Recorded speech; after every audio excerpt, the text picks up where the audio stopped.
Hola, soy Gabriel León y estás escuchando La Ciencia Pop, un podcast sobre historias de ciencia. Un viejo truco para dormir será el punto de partida para una historia sobre cómo apagar el cuerpo. Pasaremos por la vida de un artista que llevaba años sin dormir y la radical solución que encontró y que lo terminó matando, para seguir con la historia de un descubrimiento improbable que revolucionó la cirugía y que de manera sorprendente seguimos usando sin saber muy bien cómo funciona. Les recuerdo que este proyecto es financiado en un 100% por el aporte voluntario de mis muy queridos patrons. Si quieren apoyar este proyecto, lo pueden hacer en www.patreon.com/lacienciapop y ahí se pueden inscribir para hacer un aporte mensual y apoyar a la producción de este podcast. Como siempre, agradezco el apoyo de mis muy queridos patrons: Guillermo, Sebastián y Celeste Acuña, Edu Arnelo, la familia Gutiérrez Jorquera, Juan Pablo Cortese, Gail Jewell, Javier Ocaranza, J. Pérez, Matías y Chay, la familia Verdugo Enríquez, Andrés Arias, la familia Moya Velázquez, Katia Ramírez, Rolando Cosio, Javiera Castro, Wolfram Gurlich, la familia Gallegos Iturriaga, los Piñones Guisique, Playita Restobar Guanaqueros, Rodrigo Salas, Luciano Santana, Alecito Enríquez y Sandra, Carlos Schwarzenberg, Claudio Fuentealba, Martina y Julieta Moscoso, la Cervecería Intrinsical, Gaspar y Ray Bravo, Maida Bofil, Chalo y Katia, Alfonso y Esteban Maureira, San Blas La Serena, Lucía Ollarse, la carrera de Ingeniería en Estadística y Ciencia de Datos de la Universidad de Valparaíso, la familia Acuña Landaur, Carlos Pedraza, Patti y JP de La Serena, Felipe González Sodar, Ceci Palomitas, de Xavi Sound, Francelis Araujo, Francisco Correa, Salvatore Viola y León Aguirre Carrasco.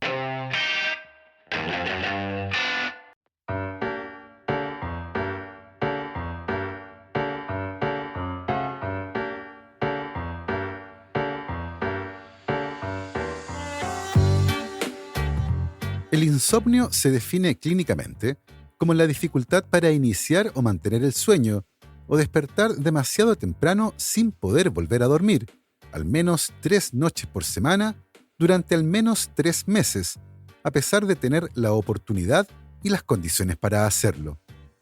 Dicho eso, no es simplemente una noche difícil, es el cansancio instalado, el cuerpo que pide parar y el cerebro que se niega. Lo padece de forma crónica alrededor del 16% de la población adulta mundial, más de 850 millones de personas, y otro 20% lo sufre de manera ocasional.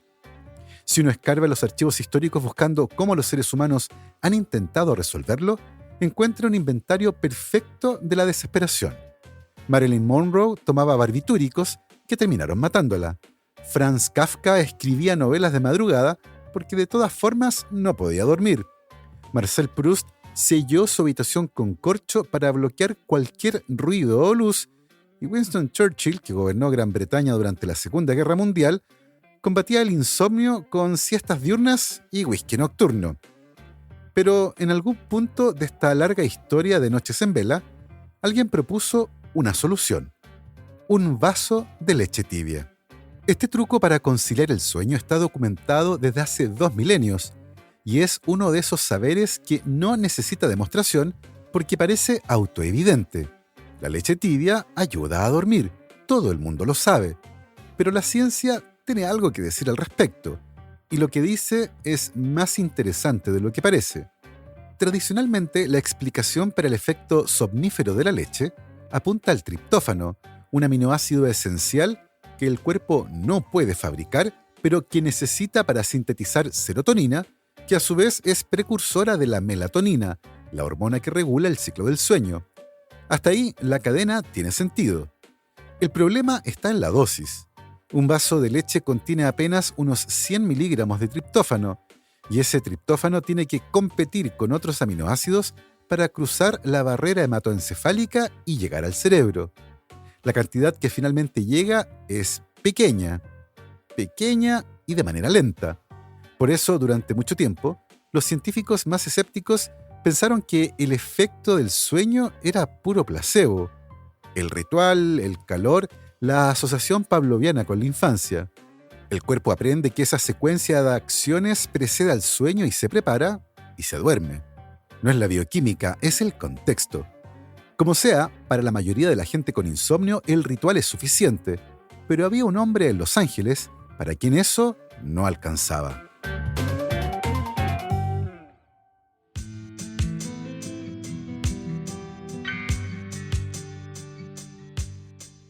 Michael Jackson llevaba años sin dormir bien. Y no es una metáfora. No es el insomnio cotidiano que conocemos todos, dar vueltas en la cama, mirar al techo y tomar el celular a las 3 de la mañana para mirar videos en TikTok. No. El insomnio de Jackson era algo distinto, más grave y enquistado. Y en algún momento de la década de los 90, alguien le ofreció una solución que parece demencial. Una que incluía a un anestesiólogo, una vía intravenosa y un líquido blanco y opaco que se parece exactamente a un vaso de leche. Hacia fines de la década de 1990, Michael Jackson utilizaba anestesia quirúrgica general para dormir.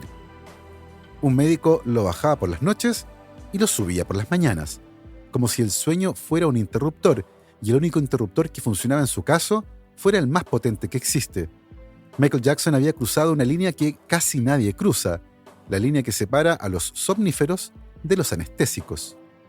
El líquido blanco se llama Propofol, su nombre comercial es Diprivan y entre los médicos que lo conocen de cerca tiene un apodo afectuoso, Milk of Amnesia, leche de amnesia.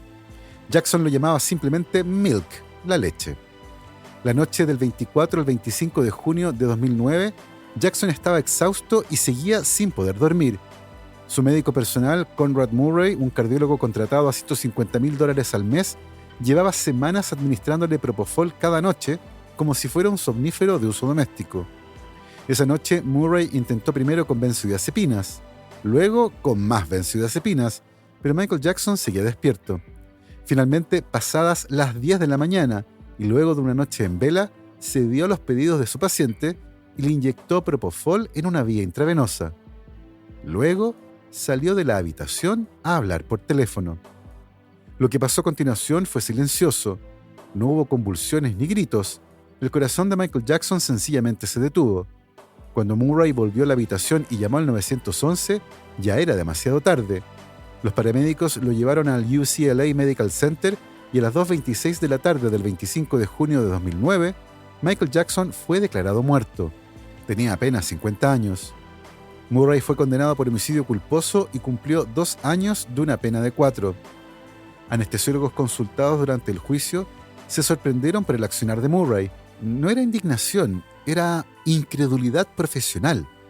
Porque dejar a un paciente con Propofol en la vena sin monitoreo es, en términos médicos, abandonarlo a su suerte. Y eso abre una pregunta más grande. ¿Por qué? ¿Qué tiene el Propofol que lo hace tan peligroso en ese contexto y al mismo tiempo tan valioso en el contexto correcto? ¿Qué le hace exactamente al cerebro? Y para entenderlo, hay que ir bastante más atrás. Durante la mayor parte de la historia humana, si necesitabas una cirugía, el plan era sencillo y brutal. Te sujetaban, mordías algo y aguantabas. El dolor era parte del procedimiento y los cirujanos más habilidosos eran los más rápidos. Algunos podían amputar una pierna en menos de 30 segundos, no porque fueran mejores técnicamente, sino porque así el sufrimiento duraba menos. El 16 de octubre de 1846, en el Hospital General de Massachusetts, un dentista llamado William Morton demostró ante una sala llena de médicos escépticos que era posible dormir a un paciente usando éter dietílico. El cirujano John Collins Warren extirpó un tumor en el cuello de un joven mientras el paciente dormía. Cuando terminó, se giró hacia el público y dijo: «Señores, esto no es un engaño». Esa sala se conoce hoy como la cúpula del éter y ese día cambió la medicina para siempre. Pero el éter tenía problemas serios. En primer lugar, era inflamable. En los quirófanos del siglo XIX iluminados con velas, eso era un riesgo permanente. El cloroformo, que llegó un poco después, no ardía, pero tenía un margen entre dosis que duerme y dosis que mata que era tan pequeño que los anestesiólogos de la época vivían en un estado de ansiedad crónica, y ambos producían náuseas tan intensas que muchos pacientes decían que lo peor de la operación era despertar. Así, la búsqueda de algo mejor que fuera inyectable, controlable, predecible, que no explotara y sin arcadas, se convirtió en la gran obsesión de la farmacología del siglo XX. Y la respuesta llegó en forma de barbitúricos.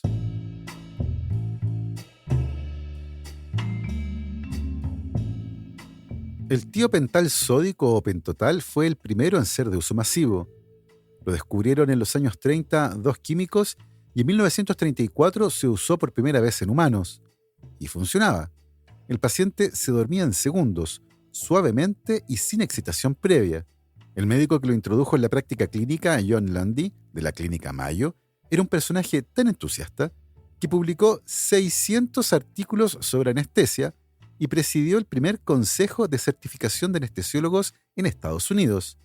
Con el impulso de Landy, el tiopental se convirtió en el anestésico intravenoso de referencia en todo el mundo.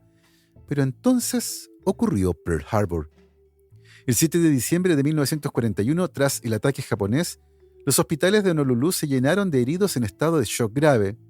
Los médicos, entusiastas con el nuevo anestésico, lo administraron con las dosis habituales, y varios pacientes murieron en la camilla antes de la cirugía. Un cirujano naval escribió después que el tiopental era el método ideal de eutanasia en la cirugía de guerra. La frase, brutalmente exagerada y tendenciosa, hizo mucho daño. La explicación real era más simple. Un paciente en shock severo tiene la presión arterial por el suelo y el sistema cardiovascular al límite. La misma dosis que en un paciente sano lo duerme, a ese paciente lo mata. No era el fármaco, era la ignorancia de las condiciones del paciente, pero el fármaco cargó con la culpa durante años. Superado el escándalo, el tiopental reinó durante décadas, pero tenía un defecto que con el tiempo se volvió insoportable. Resulta que el tiopental es muy liposoluble, cruza la barrera hematoencefálica en segundos y duerme al paciente casi de inmediato, y eso es bueno. Pero esa misma capacidad de disolverse bien en las grasas hace que se acumule en el tejido graso del cuerpo, formando un depósito. Una sola dosis y el paciente despierta bien, en minutos. Pero si se repiten las dosis para mantener la anestesia durante una cirugía larga, el fármaco va llenando silenciosamente ese depósito. Su vida media de eliminación es de entre 5 y 12 horas. Pacientes que no despertaban hasta el día siguiente, y a veces más. En algunos casos, los médicos ni siquiera estaban seguros de que hubiese habido daño en el cerebro de los pacientes. En muchos casos, simplemente el tiopental seguía saliendo de la grasa, manteniendo a los pacientes dormidos. Para una operación de 15 minutos, era perfecto. Para mantener una anestesia durante horas, era un verdadero problema. Y si bien había otros barbitúricos de acción más cortas, que eran mejor en ese sentido, tenían otros defectos: dolor al inyectarlo, temblores, espasmos musculares involuntarios. La verdad, no era agradable de administrar ni de recibir. Y claro, estaba también la ketamina, desarrollada en los años 60 y que producía algo distinto: una disociación extraña en que el paciente parecía consciente pero no estaba ahí, muy útil en emergencias, en pediatría y en contextos donde no hay equipamiento sofisticado, pero con un infierno al despertar, alucinaciones vívidas, agitación, sueños que los pacientes describían como aterradores. Así nunca se convirtió en el agente de rutina que la medicina necesitaba. Lo que faltaba era un fármaco que pudiera hacer las dos cosas: inducir la anestesia rápidamente y mantenerla sin acumularse, que el cerebro lo procesara rápido, que el paciente despertara lúcido, sin náuseas y sin resaca, que se pudiera controlar la profundidad con precisión. Lamentablemente, ese fármaco no existía, así que en algún momento alguien se decidió a buscarlo. John Baird Glenn nació en una granja de la isla de Arran, en Escocia. Su padre era agrónomo y su madre profesora, y como no había escuela secundaria en su isla, tuvo que postular a una beca para estudiantes meritorios en las Highlands, y con esa beca en la mano, Glenn cruzó al continente y estudió en un internado cuyo lema era en latín algo que podría traducirse como persevera en la esperanza. Y ese lema lo acompañó el resto de su vida. Estudió medicina veterinaria en Glasgow y al graduarse en 1963 intentó quedarse como cirujano en la facultad, pero el puesto ya estaba ocupado. Así que terminó en Nairobi enseñando medicina veterinaria tropical. Cuando finalmente volvió a Glasgow, encontró un camino inesperado: la anestesia veterinaria, una disciplina tan nueva que el diploma que la certificaba no existía todavía. Glenn se convirtió en el primer veterinario de la historia en obtenerlo en 1968. Trabajando con animales, Glenn había aprendido a frustrarse con los anestésicos disponibles. El tiopental se acumulaba, el metotrexato agitaba y ninguno era ideal para procedimientos largos. Tenía en la cabeza una imagen clara de lo que debería existir: un fármaco versátil, de acción rápida, que pudiera usarse tanto para inducir como para mantener la anestesia y que el cuerpo se deshiciera rápido de él. En 1972 entró a trabajar al Imperial Chemical Industries, a un laboratorio que estaba enfocado en encontrar el anestésico del futuro. Roger James, un químico que trabajaba con él, tenía una idea poco ortodoxa. En vez de diseñar moléculas nuevas desde cero, propuso revisar el archivo de compuestos que el laboratorio había sintetizado para otros propósitos a lo largo de los años y que nunca había desarrollado completamente. Era, básicamente, un cementerio de moléculas olvidadas. La mayoría había sido descartada por problemas de solubilidad. Para inyectarlas por vía intravenosa, los compuestos necesitan disolverse en agua, y estos no lo hacían bien. Una trampa sin salida aparente. Pero Roger James insistió, y Glenn empezó a probar los compuestos en ratones. El 23 de mayo de 1973 se le inyectó a un grupo de ratones el compuesto número 35.868 del archivo del laboratorio. El nombre químico era 2,6-diisopropilfenol. El protocolo para evaluar la recuperación de un anestésico en ratones era sencillo y elegante. Primero se ponía al animal en el centro de un disco plano y se medía cuánto tardaba en caminar hasta el borde. Luego, una vez en el borde, se lo colocaba sobre una barra horizontal suspendida sobre la mesa y se observaba si podía mantener el equilibrio y caminar hasta el extremo. Con el tiopental, ese proceso tomaba un tiempo demasiado largo, pero con el compuesto 35.868 ocurrió algo distinto. Los ratones se durmieron y al despertar recuperaron la coordinación en segundos, sin agitación, sin temblores y sin demora. Se subían a la barra y caminaban como si no hubiera pasado nada. Glenn guarda todavía el cuaderno del laboratorio donde anotó ese experimento. No está publicado en ningún lado. Es una hoja manuscrita con columnas de grupos de 5 y 10 ratones, sus dosis y sus tiempos de recuperación. Cuando Glenn lo exhibió durante una entrevista grabada en su casa en 2023, su interlocutor le sugirió que debería publicarlo. Glenn pareció genuinamente sorprendido. Un documento que ninguna revista científica ha reproducido nunca, guardado en una carpeta en el estudio de un hombre que cambió la historia de la anestesia. El compuesto era prometedor y mucho, pero había que resolver el problema de la formulación. Resulta que el compuesto era un aceite amarillento a temperatura ambiente. Para inyectarlo en vena, necesitaban un vehículo, algo que lo disolviera o lo suspendiera. El primero que usaron fue el Crenfor EL, un agente solubilizante que se empleaba con otros fármacos. Y los primeros ensayos clínicos, iniciados en 1977, resultaron bastante bien. Los pacientes se dormían suavemente y despertaban rápido. Pero en algunos casos aparecieron reacciones anafilácticas graves, así que las pruebas se suspendieron en 1981. El laboratorio empezó a perder el entusiasmo, las proyecciones comerciales eran pesimistas y Glenn tuvo que ir a hablar con el director técnico para convencerlo de que siguieran. No es otro tiopental, le explicó. Es un fármaco que se puede usar de formas completamente distintas, para inducir, para mantener, para sedar en cuidados intensivos. Pero las palabras no bastaban, necesitaban datos, y para tener datos, necesitaba una formulación que funcionara. Así que hubo una votación, 5 contra 4 a favor de continuar con el proyecto. Glenn fue el voto del desempate, votó a favor de su propio compuesto. Y la solución vino de la industria alimentaria. Los tecnólogos del departamento farmacéutico del laboratorio llevaban un tiempo preguntándose si era posible formular el compuesto como una emulsión, gotitas de aceite suspendidas en agua, algo así como una mayonesa, como las soluciones de nutrición parenteral que se usan en cuidados intensivos.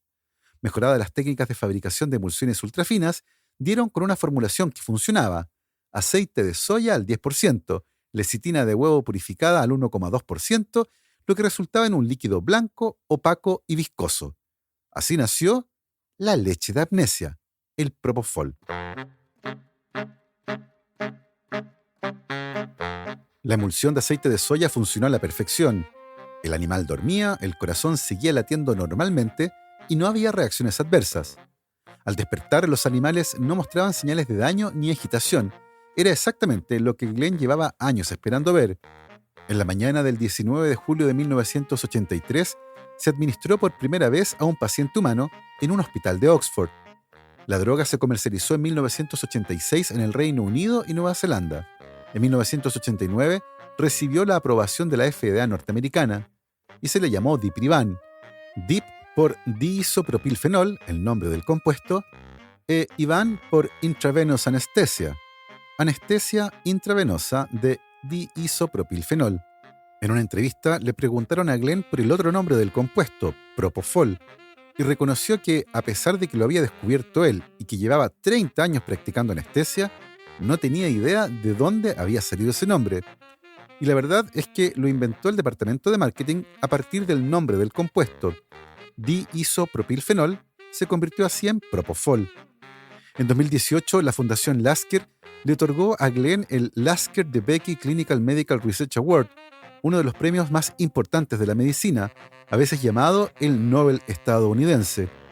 Hoy el Propofol figura en la lista de medicamentos esenciales de la OMS y en el momento en que lo incluyó en la lista, el 2016, más de 190 millones de personas lo habían recibido. Es, con diferencia, el agente de inducción intravenosa más usado en el mundo y ha desplazado al tiopental casi por completo. Y sin embargo, hay algo en el Propofol y sobre cualquier anestésico general que la ciencia todavía no puede explicar del todo.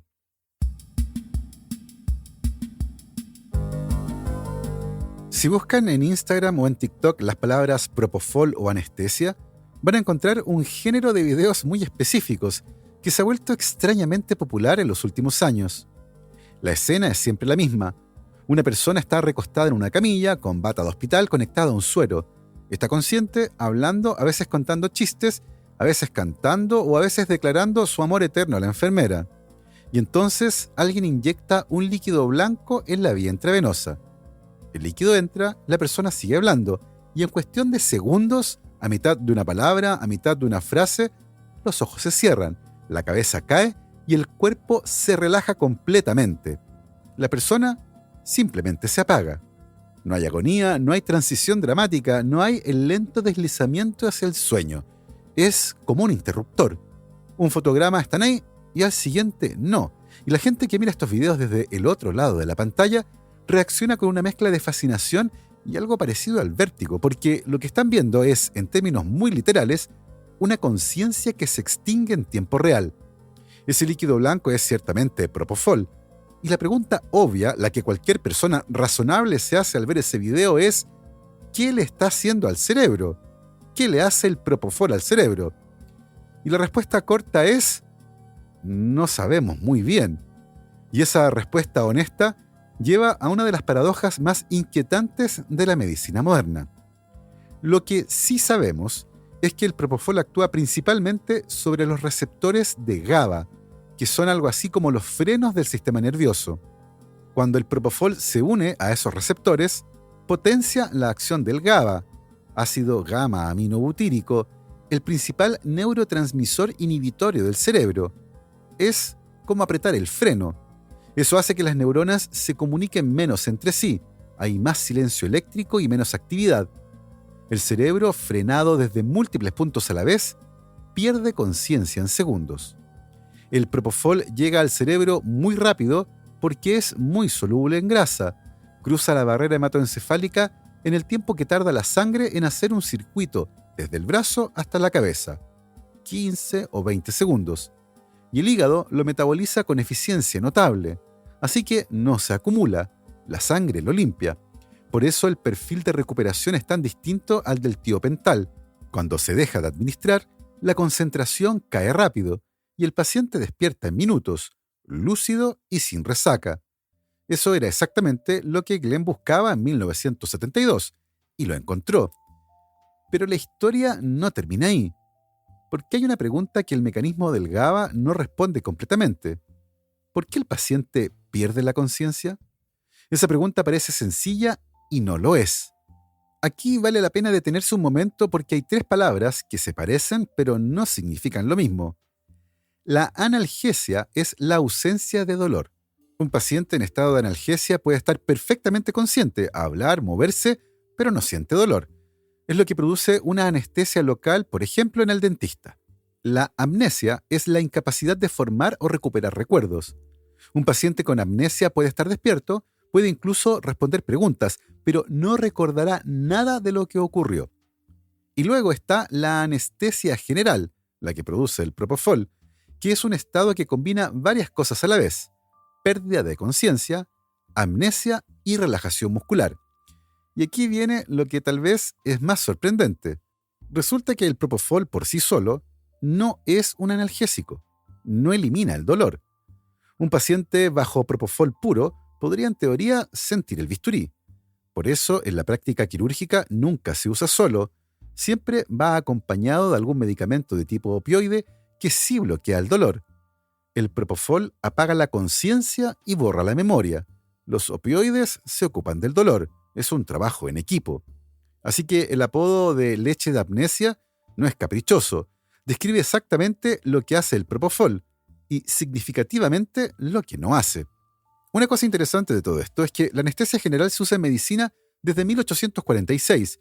Llevamos 180 años durmiendo pacientes. Y la respuesta directa a cómo funcionan los anestésicos generales a nivel de conciencia es que realmente nadie sabe. Y no es modestia, es el estado actual de la ciencia. Durante más de un siglo, la explicación dominante fue la teoría lipídica. Los anestésicos actúan sobre las membranas grasas de las neuronas, alterando su fluidez y afectando a los canales iónicos que permiten la comunicación entre las neuronas. Era una hipótesis muy elegante y explicaba algo curioso. Compuestos con estructuras químicas completamente distintas, como gases inhalados, barbitúricos, alcoholes, el propofol, todos producen anestesia. La única cosa que tienen en común es que son muy solubles en grasa. La solubilidad en grasa predice la potencia anestésica con una precisión que no puede ser coincidencia. Pero la teoría lipídica no alcanza para explicarlo todo, porque hay anestésicos que actúan de formas muy específicas sobre proteínas muy específicas, y eso no encaja bien con una acción difusa sobre las membranas. Más recientemente, los neurocientíficos han cambiado el ángulo de la pregunta. Ya no preguntan solo qué molécula toca el anestésico, sino qué le pasa a la conectividad del cerebro como sistema. Lo que parece ocurrir es que el anestésico no sencillamente apaga las neuronas, sino que interrumpe la comunicación entre regiones cerebrales. Las neuronas individuales pueden seguir activas, pero dejan de hablar entre sí de manera coherente. Así el cerebro pierde su integración, y sin integración no hay conciencia. Hay un detalle perturbador que refuerza esta idea. Los investigadores han medido que se necesita más anestésico para inducir la inconsciencia que para mantenerla. Es decir, una vez que el cerebro pierde la conciencia, le cuesta más volver a encenderse que lo que le costó apagarse. Los científicos lo llaman inercia neural, la resistencia del cerebro a las transiciones entre estados. El cerebro, entonces, no es un interruptor. Es más parecido a un sistema que tiende a quedarse donde está.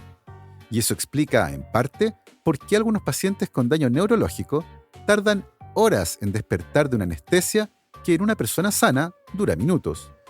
Pero la paradoja más profunda está en otro lugar.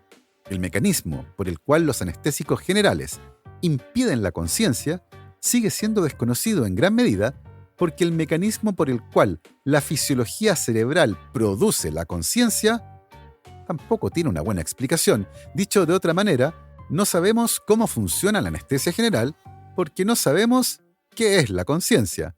Son el mismo misterio visto desde ángulos distintos, uno farmacológico y otro filosófico, ambos sin resolver. Cada año se realizan en el mundo más de 300 millones de cirugías bajo anestesia general, y en cada una de ellas una conciencia se apaga, y la medicina, que hace posible ese apagado, no puede explicar con precisión qué es lo que está apagando. Así, hemos llegado al final de este interesantísimo episodio. Espero que les haya gustado. Yo me despido, como siempre, agradeciendo el apoyo incondicional de mis muy queridos patrons: Cristiano Teiza, Alberto Montt y Laura, Germaín Araya, Ana Lucía Luna, Luciano Cisterna, Christian Fraser, la familia Helfman von de Sauer, Giuseppe Carufo, David Pelao Pérez, Sebastián Umaña, Michelle Baró, Pablo y Milesita Villalobos, José Tanús, Pedro Castillo, José Luis Ulloa, Luz María Hernández, Marcela Martínez, Mauricio Silva, la familia Yuri Martínez, Claudio Oyarzo y Toña, Cirilo, Fede y Pola, la familia Calen Queirolo, Alejandra Díaz, Fernando Araya, Cosca y Banya, Pilar Calderón, la familia Tíguez Ríos, Beatriz Geldres, Juan Catipillán, Paula Lagos, Sandra Marras, Olivia Artigas, Sergio Yuri Espinosa, los Rojas Peredo, la familia Figueroa Tornel, Mario Vicuña, Paola Oyarzún, Ronda Butler, Bruno Gisling, Silvana Cartagena, Gabriel y Dante Chimino, Gonzalo y Lorenzo San Martín y Andrea Méndez. Nosotros nos volvemos a encontrar el próximo viernes. Que esté muy bien, cuídense mucho, lávense las manos y, por supuesto, que la ciencia los acompañe.